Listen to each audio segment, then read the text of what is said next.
السلام علیکم ورحمۃ اللہ وبرکاتہ۔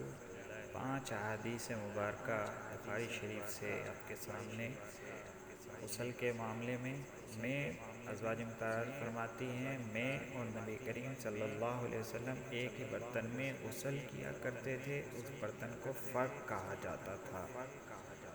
دوسری حدیث کا ترجمہ ہے، نبی کریم صلی اللہ علیہ وسلم اپنے سر پر 3 مرتبہ پانی بہاتے تھے۔ اور اس کے بعد ابھی تیسری جو حدیث ہے وہ بھی غسل کے ہی حوالے سے،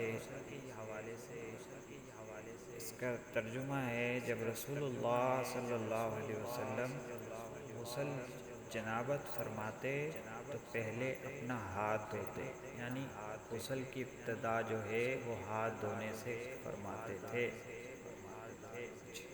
اس کے بعد نبی کریم صلی اللہ علیہ وسلم نے نماز کے وضو کی طرح ایک مرتبہ وضو کیا، البتہ پاؤں نہیں دھوئے، پھر اپنی شرمگاہ کو دھویا، اور جہاں کہیں بھی نجاست لگ گئی تھی اس کو دھویا، پھر اپنے اوپر پانی بہایا، پھر پہلی جگہ سے ہٹ کر، یعنی جہاں پر کھڑے تھے وہاں سے ہٹ کر اپنے دونوں پاؤں کو دھویا۔ آپ کا غسل جنابت اسی طرح ہوا کرتا تھا۔